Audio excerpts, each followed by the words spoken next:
So, hi guys, tayo ay pupunta ng Dubai. Samahan niyo ako guys.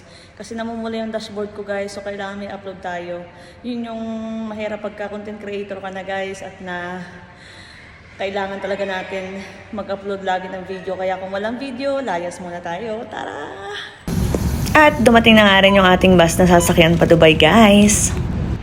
Buti nga mga kagala ay this time ay hindi traffic, kaya naman nakarating tayo ng maaga dito sa Dera City Center. So ayun na nga mga mare, tara na, samahan nyo na ako tumawid at pupuntahan natin yung metro station kasi nga bago tayo makapunta ng Seville Park ay kailangan nating sumakay ng metro station para mabilis yung ating travel. At ang kagandahan pa nga dito mga mare, talagang priority ka dito sa pedestrian. O di ba pa ulit ako guys kasi nga napakaganda talaga ng lugar na to at napakadisiplina talaga ng mga driver dito guys. Hindi ka magpapatintero dito talaga guys. Pambibigyan ka talaga guys pag ikay nakita nila na may tatawid ay talagang mag-i-stop sila tulad niyan. O di ba? Priority lang yan. At syempre bago tayo pumasok sa metro station guys ng Dera City Center ay papakita ko sa inyo guys yung laging kaganapan dito na nangyayari sa labas ng metro. Talagang laging may nakatambay dito mga kabayan at kung ano-anong ibang lahi dito sa harap ng day to day. Hindi ko nga alam guys, nakukonfuse nga rin ako dito bakit ito tambayan. Ewan ko kung anong meron dito guys ha. Hindi ako na-orient. Charot. Ayun na nga, sige na. Ito nga pala yung street ng Dera City Center. O diba napakaganda. At syempre maraming kabayan ka makikita dito guys. So binlard ko nga lang yung kasi yung iba kasing tao na hagip dito kaya binlard ko na lang yung video natin guys. So tara na guys, puntahan natin ang loob ng metro station. At ito na nga, tamang-tama nga yung pasok ko ng metro station ay sumakay na nga rin ako dito sa elevator.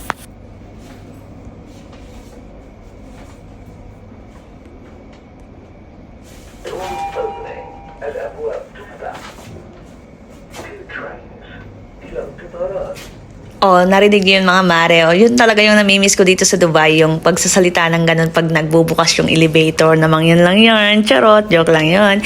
Oh, siya, tamang-tama nga yung pagbaba namin sa elevator guys. Nandito na rin yung tren na sasakyan namin. Pagkapasok ko pa nga lang sa tren mga mare ay talagang tinalasan ko na ang mata ko kung saan ako makakaupo, kaya lang ay wala nang pwesto. Naunahan na nga ako na ibang lahi sa pwesto. Kaya naman nakatayo na lang tayo. Okay, anyway, malapit lang naman yung pupuntahan natin mga mare. Okay lang yun. Doors closing. At pag nakasakay ka na nga at nasa loob ka na ng tren guys, ay ito lang naman yung makikita mong view sa labas. So, di ba napakaganda guys? Ito nga pa guys ay paway ng ADCB or MAX. Isa talaga at gustong-gusto ko talaga dito sa Dubai dahil kahit nasa tren ka at malayo yung pupuntahan mo, hindi ka talaga maboboring kasi nga sa ganda ng view sa labas na makikita nyo. So pag nakikita mo na nga yung Dubai frame na yan po ay senyales na kailangan mo nang bumaba sa metro ng MAX. Dito lang sa metro ng MAX tayo bababa guys kasi nga pupunta tayo sa Dubai frame. At sa hindi pa nga nakakaalam at conscious kung anong hitsura ng dinadaanan ng tren dito sa UAE, ito lang naman guys ang hitsura niyan. Napakaganda guys ng dinadaanan ng tren dito. Tingnan nyo naman guys, sobrang ganda ng view. Simula nga pala sa MAX Metro Station ay lalakarin lang natin to kasi napakalapit lang naman ng Seville Park dito sa MAX Metro Station. At ito na nga mga mare, tingnan nyo naman kung gaano kalapit. Naglalakad na nga lang ako nyan guys at syempre nakapayong si kumare nyo kasi sobrang init nyan. Kaya tara na, nagsusulo nga pala ako maglakad nga pala guys kasi nga magmi-meet up pa kami dito ng aking kapatid kasi nga hindi pa siya labas sa kanyang trabaho. Oh, di ba mga kagala, kung kita nyo naman kung gaano kalapit ang Seville Park. So nasa gate 1 nga pala tayo papasok guys. Ang bayad nga pala dito guys ay napakamura lang at super affordable. Hindi talaga sila nagbago sa entrance nila dito. Hindi ko lang alam guys kung may bayad ang bata na below 4 years old. Pero pwede nyo namang itanong na lang sa counter kasi hindi ko alam. Charot! Pagkarating ko nga dito mga kagala ay pumila na rin ako para hindi ako maunahan sa pila. Kasi nga mahaba talaga dito yung pila guys. So ito nga pala guys, ang way pala ng pagbabayad dito guys ay ipipresent nyo lang yung null card. Ito yung null card na lang yung ating ipapambayad kasi hindi na sila nag-a-accept ng cash. So inabot ko na nga lang yung null card ko tsaka sinwipe na ni ate. O diba, ganun lang kabilis dito magbayad guys. Hindi mo na kailangan magbigay ng cash, basta may laman yung null card mo na 5 dirham above, pwede ka na magbayad dito. Kasi 5 dirham guys dito yung entrance. So I need to take the receipt. You don't need the receipt. At after that, pwede ka na nga pumasok sa gate nila. So tara na guys, pumasok na tayo sa gate 1. Ito nga pala guys ay merong gate 2, gate 3, gate 4. So dito tayo sa gate 1. Tara na, let's go. Papasok pa nga lang mga mare, ay kita nyo naman kung gaano kadami yung tao sa loob at may labas-masok na nga rin dito. Kasi syempre, hapon na nga rin ako dumating dito guys. So yung iba guys ay paalis na. Ako naman ay kakarating lang. Dito nga pala mga kagala sa Bill Park ay meron din sila ditong mga playgrounds para sa mga bata. Kaya naman talagang gugustuhin ng mga magulang na dalhin nila yung kanilang mga anak dito kasi nga sigurado ako mai-enjoy nila yung mga play area dito. Dito nga pala mga kagala ay may flea market din sila dito sa Bill Park. It is a monthly pop-up event that typically takes place on the first weekend of each month. Ayan, naglalakad na tayo guys. Punta tayong Tianggian guys. Ayan. Sobrang daming tao ngayon guys. Kasi nga, syempre Sabado, weekend. Talagang dayuhin to ng mga tao. Ayan. So tara dun sa Tianggian kung anong meron dito. Tara. Nagsisimula nga dito guys ang flea market 4 p.m. to 10 p.m. Syempre, dito lang naman yan sa Bill Park. Kaya naman madali nyo siyang makita. Nasa gate pa lang naman at gate to siya. Over 200 private sellers offering pre-loved items including clothes, household goods, books, and antiques. Yung mga binibenta nila dito. Ibig sabihin, mga second hand na, mga used na. So, good pa naman sila guys. So, marami pa rin kayong mabibili dito guys. Kaya naman, tulad nito guys, 15 dirham lang. Kung ano-anong mga mabibili nyo dito guys, mga nakasilyan, talaga namang mabubudol kayo dito guys. Ang kailangan nyo nga lang dalhan dito talaga guys ay pera. Kung nagtatanong nga kayo kung kailan na naman ang flea market dito, ay gaganapin ito sa Saturday ng March 2026. March 7, 2026. At kung gusto nyong updated kayo lagi guys sa kanilang mga event at pagganap, pwede nyo siyang i-visit sa Dubai Flea Market website nila. So tara mga kagala, samahan nyo ako mag-ikot-ikot at malay nyo naman mabudol tayo dito at makapangbarat tayo dito. Kasi dito guys, pag mga ganitong flea market, pwede kang tumawa dito guys kahit wala kang kasalanan. Charot! Habang naghahanap nga ako ng mabibili dito guys, ay napatingin nga ako dito sa tag 2 dirham dito mga dress. Kaya naman nabudol na naman si kumari nyo. Buti na lang napakabait ng may-ari guys. Binigay na nga lang sa akin ng 5 dirham yan, 3 damit na yan. O diba? Napakamura na yan guys. At pagkatapos ko nga mabayaran kay ate, ang aking binili ay pumunta na agad ako dito sa may Dubai Frame area. At kitang-kita ko nga guys na napaka-busy ng mga tao sa baba kasi nga pala may event nga pala bukas na gaganapin dito. Sayang nga mga kagala kasi ngayon ako nakapunta dito. Dapat pala talaga kinabukasan lang ako pupunta dito para naman nakakita pa ako ng artista. Joke lang yun, charot.